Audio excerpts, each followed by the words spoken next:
today we will revise the chapter number 8 role of the parliament in a democratic country।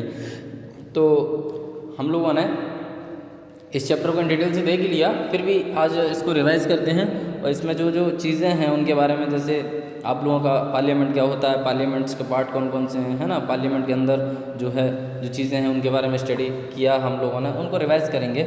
And democratic country और democratic countries के बारे में discuss करेंगे कि क्या फीचर्स होते हैं एक डेमोक्रेटिक कंट्री के, है ना।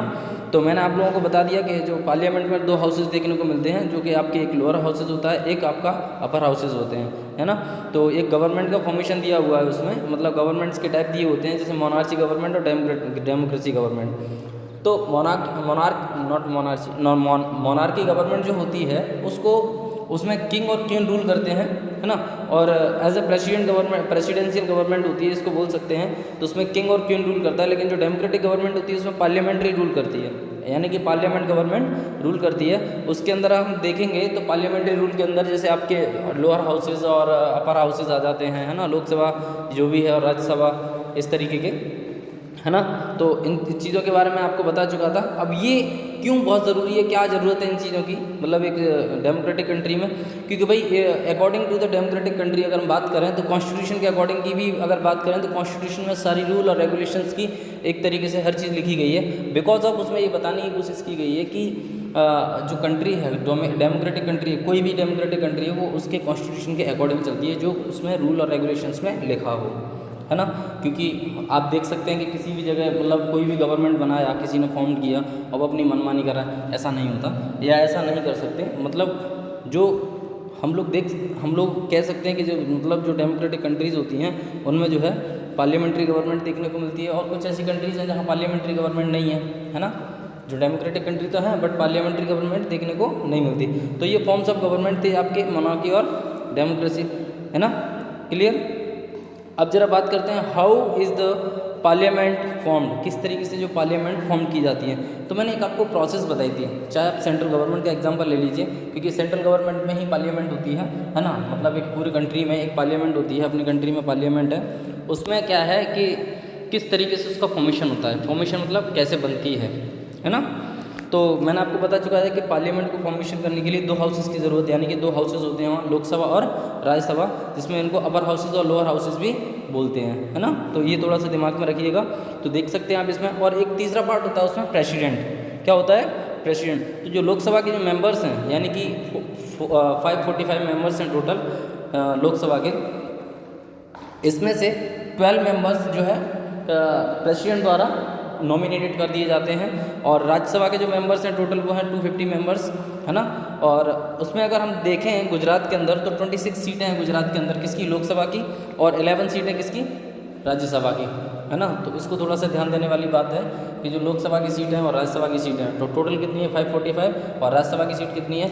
250, है ना। उनमें से गुजरात में कितनी कितनी सीट्स हैं वो आपको थोड़ा सा याद होना चाहिए, because of are you also belongs to the Gujarat ना। तो आप गुजरात से बिलोंग करते हैं तो आपको एक जानना चाहिए इसके बारे में, ठीक है। तो किस तरीके से जरा बात करते हैं, लोकसभा कैसे फॉर्म की जाती है, यानी कि लोकसभा और राज्यसभा दोनों मिल करके जो है पार्लियामेंट बनाते हैं, है ना, क्लियर। तो किस तरीके से पार्लियामेंट का फॉर्मेशन होता है जरा देखते हैं, ठीक है। देखिए जो 545 मेंबर्स जो आपको दिख रहा है इसमें, उनमें से 12 मेंबर्स को अगर निकाल देते हैं, 545 मेंबर्स में से अगर 12 मेंबर्स को अगर निकाल दिया जाए तो टोटल जो मेंबर्स बचते हैं आपके 533 मेंबर्स बचते हैं। उन पे इलेक्शंस किए जाते हैं, और उन पे जो इलेक्शंस होते हैं तो हर पूरी कंट्री को इस जो है कितने जोन्स में डिवाइड किया, जोन्स मतलब कितने डिवाइड कर दिया, 533 में डिवाइड कर दिया है, क्योंकि 533 पे ही कहीं ना कहीं क्या होते हैं? इलेक्शंस होते हैं। यानी कि इंडिया को कितने पार्ट्स में डिवाइड कर दिया हमने, कितने जोन? उसमें 533 जोन्स में इलेक्शन जोन जो होते हैं उनको उनमें कन्वर्ट कर दिया, यानी कि डिवाइड कर दिया, है ना। इसीलिए ताकि हर एक एरिया से जो है एक मेंबर ऑफ पार्लियामेंट, यानी कि लोकसभा का जो सदस्य होता है उसको मेंबर ऑफ पार्लियामेंट कहते हैं, वो इलेक्ट होके आता है ना। तो हर जगह सारी पार्टीज़ के जो मेंबर्स होते हैं वो इलेक्शंस लड़ते हैं, रिप्रेजेंटेटिव खड़े होते हैं। तो जब वो खड़े होंगे तो जिस पार्टी के सबसे ज़्यादा रिप्रेजेंटेटिव होंगे या मेंबर ऑफ जो बोलते हैं पार्लियामेंट जिसके सबसे ज़्यादा होंगे, एमपीज़ जिसको बोलते हैं मेंबर ऑफ पार्लियामेंट यानी कि सांसद, तो जिस पार्टी के सबसे ज़्यादा सांसद जीत करके या मेंबर ऑफ पार्लियामेंट जीत करके पार्लियामेंट में जब आते हैं तो वही पार्टी गवर्नमेंट का फॉर्मेशन करता है, इज़न्ट इट। और ये जो है आपका लोकसभा एक बहुत बड़ा पावरफुल सदन माना जाता है और इसी से एक तरीके से यही जो है गवर्नमेंट रूल करता है, एक तरीके से कंट्री को चलाता है ना। और आपको फॉर योर काइंड इन्फॉर्मेशन के जो कुछ पावर्स ऐसी होती हैं जो कि डायरेक्टली मतलब देखा जाए तो वास्तविक यानी कि रियल पावर्स जो हैं वो किसके पास है, प्राइम मिनिस्टर के पास होती हैं। और जो कॉन्स्टिट्यूशनल पावर्स जो होती हैं वो किसके पास होती हैं, वो होती हैं आपकी प्रेसिडेंट के पास। क्योंकि आप कभी कभी देखते होंगे कि जो डिसीजंस लिए जाते हैं वो प्राइम मिनिस्टर द्वारा डिसीजंस लिए जाते हैं और प्रेसिडेंट तो बस उस पर क्या करता है, साइन करता है ना। तो जो साइन वाला इट मीन्स कॉन्स्टिट्यूशनली पावर है उसके पास, है ना। और डायरेक्टली पावर्स किसके पास है, प्राइम मिनिस्टर के पास है। क्योंकि जो प्राइम मिनिस्टर होता है वो एक तरीके से हम बात करें तो पीपल्स द्वारा इनडायरेक्ट वे में चुना जाता है इलेक्शंस के थ्रू। हालांकि इलेक्शंस तो उसके लिए भी होते हैं, प्रेसिडेंट के लिए भी, लेकिन जो पीपल्स की सहमति से जो है कौन बनाए जाते हैं, प्राइम मिनिस्टर बनाया जाता है ना। तो इस तरीके से जो है इसका फॉर्मेशन होता है। अब बात करते हैं राज्यसभा की। तो राज्यसभा का जो फॉर्मेशन इस तरीके से होता है, क्योंकि भाई हमको पता है कि लोकसभा का फॉर्मेशन कैसे होता है और राज्यसभा का फॉर्मेशन कैसे होता है। जब दोनों का फॉर्मेशन पता चल जाएगा ऑटोमेटिकली पार्लियामेंट का फॉर्मेशन पता चल जाएगा। समझ में आ रहा है। अगर हम लोगों को लोकसभा का पता है कि लोकसभा का फॉर्मेशन कैसे होता है, राज्यसभा का फॉर्मेशन कैसे होता है, तो अगर दोनों के बारे में हमको पता है तो इजीली हम क्या होगा, पार्लियामेंट का फॉर्मेशन हो जाएगा, है ना। तो राज्यसभा के जो मेंबर्स होते हैं वो जो है हर स्टेट से इलेक्टेड यानी कि मेंबर ऑफ लेजिस्लेटिव असेंबली के इलेक्टेड पर्सन्स द्वारा जो है रिप्रेजेंटेटिव भेजे जाते हैं हर स्टेट से, जो कि कहाँ जाते हैं, राज्यसभा के मेंबर्स खाए जाते हैं, है ना। Clear. Now parliamentary functions in the state block, यानी कि पार्लियामेंट के जो फंक्शंस क्या क्या हैं उस तरीके से। तो जो इन्फॉर्मेशन गवर्नमेंट को कंट्रोल करना है, गवर्नमेंट को रूल करना। अब भाई आप देख सकते हैं कि जो पार्लियामेंट यानी कि पार्लियामेंट में सबसे ज़्यादा भारी सदन यानी कि लोकसभा, है ना। लोकसभा जो चाहे वो कर सकता है, यानी कि अकॉर्डिंग टू द कॉन्स्टिट्यूशन। ऐसा नहीं कि कुछ भी चाहे वो कर सकता है, कॉन्स्टिट्यूशन के अकॉर्डिंग जो है उसको करना पड़ेगा, है ना। या रूल रेगुलेशन जो भी बना रहे हैं अकॉर्डिंग टू द कॉन्स्टिट्यूशन अगर चल रहे हैं वो कोई भी चेंजेस कर सकते हैं जो रूल और रेगुलेशंस में लिखा है उसके अकॉर्डिंग। क्लियर। तो वो एक तरीके से गवर्नमेंट रूल करते हैं, है ना, अमेंडमेंट कर सकते हैं, रूल रेगुलेशन बना सकते हैं। ये क्या है, कुछ पार्लियामेंट्री फंक्शंस होते हैं। Now how is the Lok Sabha formed. तो लोकसभा जो है किस तरीके से फॉर्म की जाती है वो मैं आपको बता चुका हूँ कि जो हाउसेज ऑफ द पीपल जिसको बोलते हैं, तो हर एरिया से मतलब जो है इलेक्टेड मेंबर आते हैं, मतलब जो जिस पार्टी के ज़्यादा मेंबर्स होंगे उस तरीके से वो लोकसभा का फॉर्मेशन होता है, जो आपको मैं बता चुका हूँ। ये जो मेंबर्स होते हैं एमपी जिनको बोलते हैं मेंबर ऑफ पार्लियामेंट, वो सिर्फ 5 ईयर्स के लिए होते हैं। कितने ईयर्स के लिए होते हैं, सिर्फ 5 ईयर्स के लिए होते हैं, है ना। क्लियर। और जो जिस पार्टी के पर्सन्स ज़्यादा होते हैं यानी कि जिस पार्टी की मेजोरिटी ज़्यादा होती है वही पर्सन्स क्या करते हैं, एक तरीके से रूलिंग करते हैं, यानी कि उसको रूलिंग पार्टी भी बोलते हैं, है ना। क्योंकि जिस पार्टी के मेंबर ऑफ यानी कि एमपी ज़्यादा होंगे उसी को क्या बोला जाता है, एक तरीके से बोल सकते हैं उसको कि रूलिंग पार्टी है ना। जैसे अभी इस टाइम पे हम लोग देख सकते हैं कि प्राइम मिनिस्टर जो होता है किस पार्टी का प्राइम मिनिस्टर, भाजपा का, यानी कि रूलिंग पार्टी कौन है, भाजपा, है ना। तो इस तरीके से क्यों, क्योंकि भाई देखिए सारे एमपीज मिलकर के एक अपना रिप्रेजेंटेटिव यानी कि एक अपना लीडर चुनते हैं, वो होता है प्राइम मिनिस्टर, है ना। सारे पीपल्स हर एरिया से चुन चुन के अपना क्या भेज देते हैं, यानी कि इलेक्टेड कर करके क्या भेजते हैं, एक अपना रिप्रेजेंटेटिव भेजते हैं, उसको एमपीज कहा जाता है। और सारे एमपीज जब एरिया से आते हैं और जो मेजोरिटी पार्टी जो होती है ना पार्लियामेंट में, वो अपना क्या है, सारे लोग इलेक्शन मतलब जो भी सारे लोग जो क्या मिल करके क्या करते हैं, अपना एक लीडर चुनते हैं, उसको प्राइम मिनिस्टर कहा जाता है ना। और वो मेजोरिटी पार्टी का लीडर होता है, हमेशा याद रखिए।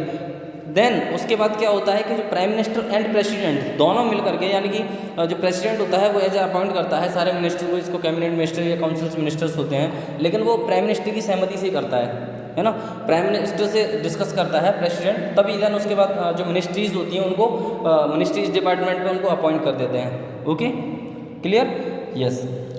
तो इस तरीके से जो है लोकसभा का फॉर्मेशन होता है। आपने देखे होंगे कि बहुत सारे ऐसे डिपार्टमेंट, जो फाइनेंशियल डिपार्टमेंट हो गया, है ना, या फाइनेंशियल मिनिस्ट्रीज हो, हेल्थ, एजुकेशन, इस तरीके के जो है रिप्रेजेंटेटिव डिपार्टमेंट या मिनिस्ट्रीज होती हैं, जो कि लोग मतलब जो है कैबिनेट मिनिस्टर्स बना दिए जाते हैं उनके। Okay, how is the Rajya Sabha form. तो ये जो अपर हाउस है इसको बोला जाता है, किस तरीके से फॉर्म की जाती है मैं आपको बता चुका हूँ कि इसमें जो है टोटल जो मेंबर्स होते हैं 250 मेंबर्स होते हैं, और इसमें से 230 मैं आपको शायद आई थिंक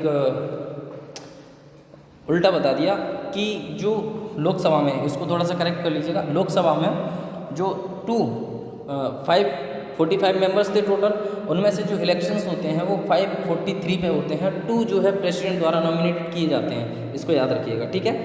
एंड 250 जो मेंबर्स होते हैं लोकसभा राज्यसभा के, उसमें से 238 पे इलेक्शंस होते हैं और 12 मेंबर्स जो है प्रेसिडेंट द्वारा क्या किए जाते हैं, नॉमिनेटेड किए जाते हैं। इसको थोड़ा सा करेक्ट कर लीजिएगा, मैं थोड़ा सा लोकसभा का बता दिया था आपको, है ना, तो इसको करेक्ट कर लीजिएगा, क्लियर।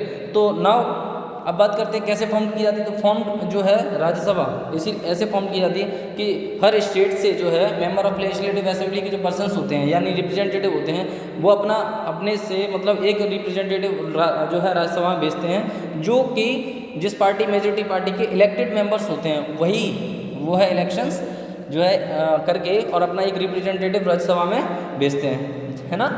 तो क्लियर। नाउ जो राज्यसभा होती है उसका जो मतलब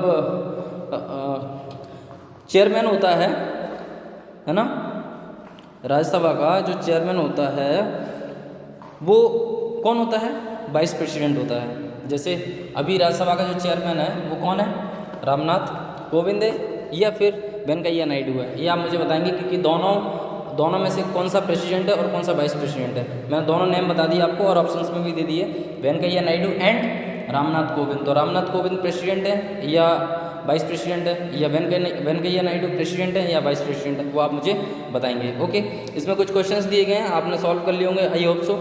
नाउ उसमें और एक और चीज़ बताने की कोशिश की गई है कि जैसे मान लीजिए कोई बिल होता है ना, तो जो बिल पास किए जाते हैं वो राज्यसभा में मतलब लोकसभा में पास किए जाते हैं। कुछ बिल ऐसे होते हैं कुछ बिल्स ऐसे होते हैं उनको राज्यसभा क्या नहीं कर सकती, रोक नहीं सकती। हाँ, अपने जो कुछ टाइम पीरियड्स तक अपने पास रख सकता है रोक करके उस बिल को, क्योंकि भाई जो मेजोरिटी पार्टी है वो लोकसभा में बैठी हुई है और वो कहीं ना कहीं जो बिल पास करना चाहेंगे वो चाहे वो फाइनेंस से रिलेटेड या कुछ भी चीज़ है, जो बिल है रूल रेगुलेशन है, तो वो मेजोरिटी पार्टी कहीं ना कहीं क्या कर देगी, बिल पास कर देगी। और एक मतलब ये प्रोसेस होती है, उसके थ्रू जो रूल रेगुलेशन है या अमेंडमेंट किए जाते हैं, है ना। तो पार्लियामेंट में ऐसा बिल पास किया जाता है, अगर वो उसमें जो है लोकसभा में पूरी तरीके से जो है 50+ मेजोरिटी अगर बन जाती है तो वो बिल कहीं ना कहीं आगे राज्यसभा में पास हो जाता है और कुछ टाइम तक राज्यसभा उसको अपने पास रख सकती है।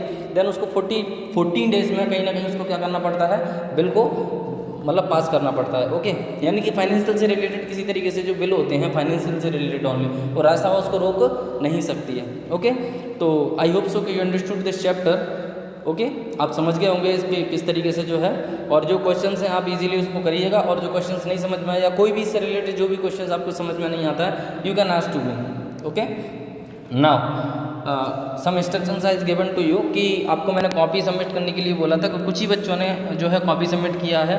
Several times I have told you कि आपको कॉपी टाइम पे सबमिट करना है, और जो टाइम डिसाइड किया गया है आपका फ्राइडे टू सैटरडे, आपको उसी में ही कहीं ना कहीं क्या करना है, कॉपी सबमिट करना है ना। क्लियर। और फॉर योर काइंड इन्फॉर्मेशन कि जब भी आप कॉपी अगर मतलब सबमिट करते हैं तो जितने भी अभी तक चैप्टर्स कंप्लीट हो गए हैं वो सारे मुझे चैप्टर्स कंप्लीट करके आप मुझे सेंड कर दें, और उस पर चैप्टर नंबर मेंशन होना चाहिए और नेम मेंशन होना चाहिए।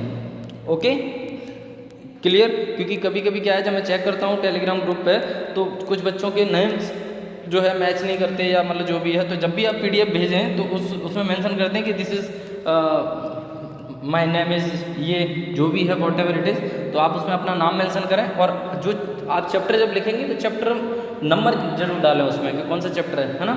और आपको सारे चैप्टर्स के आप मुझको एज अ PDF बना करके मुझे सेंड कर दें ताकि मैं उसको चेक कर लूँ। अगर जो बच्चे मुझे होमवर्क चेक नहीं कराएगा, जो सबमिट नहीं करेगा, उसको मैं कहीं ना कहीं इंटरनल मार्क्स नहीं दूंगा, क्योंकि आने वाले टाइम में हाफ ईयरली एग्जामिनेशन होगा आपका, तो उसमें आपको मार्क्स नहीं दिए जाएंगे, है ना, अगर आप जिसने जो भी सबमिट नहीं करेगा मुझे। Clear. So be careful and submit your homework and notebook. Okay, thank you so much.